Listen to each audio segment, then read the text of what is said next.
ಕಾರ್ಯಕ್ರಮ, ಅದರ ಮಹತ್ವ ಇದರಲ್ಲಿದೆ. ಅಂದ್ರೆ ಅಷ್ಟೊಂದು ಪವಿತ್ರತೆ ಇದೆ ಈ ಕಾರ್ಯಕ್ರಮ.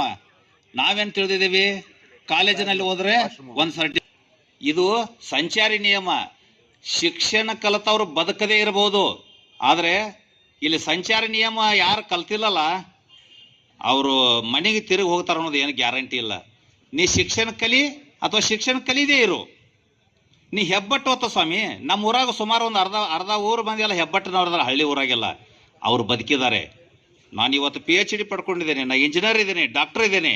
ನೋಡೋಣ ಎಡಕ್ಕೆ ಹೋಗೋದು ಬಲಕ್ಕೆ ಹೋಗೋ ಸ್ವಾಮಿ, ಅಲ್ಲಿ ರಸ್ತೆದ ಮೇಲೆ ಹೆಣ ಹೋಗಿಬಿಡ್ತಿದ್ದೇವೆ ಮನೆಗೆ. ಅದಕ್ಕೆ ಎಷ್ಟು ಪವಿತ್ರತೆ ಇದೆ ಗೊತ್ತಿದೆ ಕಾರ್ಯಕ್ರಮಕ್ಕೆ, ಅಷ್ಟೊಂದು ಮಹತ್ವ ಇದೆ. ಈ ಕಾರ್ಯಕ್ರಮ ತಿಳ್ಕೊಳ್ಳಲೇಬೇಕು. ಈ ಕಾರ್ಯಕ್ರಮದಲ್ಲಿ ನಡೆಯುವಂಥ ಪ್ರತಿಯೊಂದು ವಿಷಯಗಳನ್ನು ನಾವು ಪಾಲಿಸಿಕೊಂಡ್ರೆ ಮಾತ್ರ ಸಮಾಜದಾಗ ಜೀವಿಸಕ್ಕೆ ಸಾಧ್ಯ ಇದೆ. ಜೀವನ ಉಳಿಲಿಲ್ಲ ಅಂದ್ರೆ ನೀನು ತೊಗೊಂಡು ಏನು ಮಾಡೋ ಸ್ವಾಮಿ, ಸರ್ಟಿಫಿಕೇಟ್ ತೊಗೊಂಡು ಏನು ಮಾಡೋ ಸ್ವಾಮಿ? ಹೌದು ಸ್ವಾಮಿ, ನಾ ಡಾಕ್ಟರ್ ಇದ್ದೇನೆ, ನಾ ಇಂಜಿನಿಯರ್ ಇದ್ದೇನೆ, ನಂದು PhD ಆಗಿದೆ, ಬಟ್ ರಸ್ತೆ ಸಂಚಾರ ನಿಯಮ ಗೊತ್ತಿಲ್ಲ. ಎಡಗಡೆ ತಿರುಗೋದನ್ನು ಬಲಗಡೆ ತಿರುಗಿ ನೋಡಲಿ ರಸ್ತೆದ ಮೇಲೆ.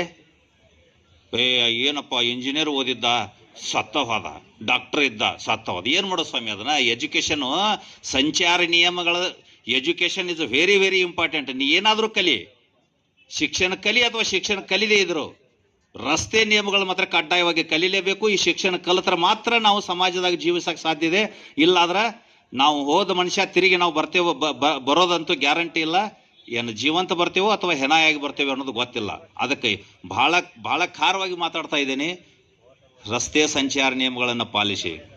ಬಸವಣ್ಣವ್ರು ಹೇಳುವಂತೆ ಕಳಬೇಡ, ಕೊಲೆಬೇಡ, ಹುಷಿಯ ನುಡಬೇಡ. ಪೊಲೀಸ್ನವ್ರು ಯಾವ್ದಕ್ಕೆ ಬೇಕು ಸ್ವಾಮಿ? ಕಳಬೇಡ, ಕಳ್ಳತನ ಮಾಡಿದಂದ್ರೆ ಪೊಲೀಸರು ಬೇಕಲ್ಲಿ.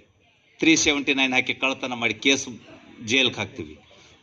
ಕಳಬೇಡ, ಕೊಲಬೇಡ, ಮಾಡ್ರೆ ಬಿಡ್ತೇವೇನೆ? ಮಾಡ್ರೂ ಜೈಲ್ಗೆ ಹಾಕ್ತೀವಿ. ಬಸವಣ್ಣರಲ್ಲಿರುವಂಥ ಕಾನೂನಿನ ವಿಚಾರಗಳನ್ನು ನೀವು ಪಾಲಿಸಿದ್ರೆ ನಾವು ಸಂಚಾರಿ ನೇಮಕತ್ತು ಅಥವಾ ಅಲ್ಲಿ ಪೊಲೀಸರ ನಿಂತು ಕೆಲಸ ಮಾಡೋದಾಯ್ತು. ಪೊಲೀಸರ ಬೇಕಾಗಿಲ್ಲ ಸ್ವಾಮಿ.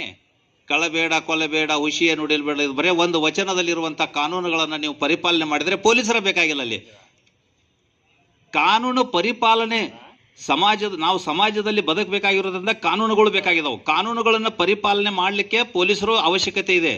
ನೀವಾಗೆ ಪಾಲಿಸರಂದ್ರೆ ನಮ್ಮದೇನು ಕೆಲಸ ಇದೆ ಅಲ್ಲಿ? ಆಗಲೇ ಹೇಳಿದ್ರ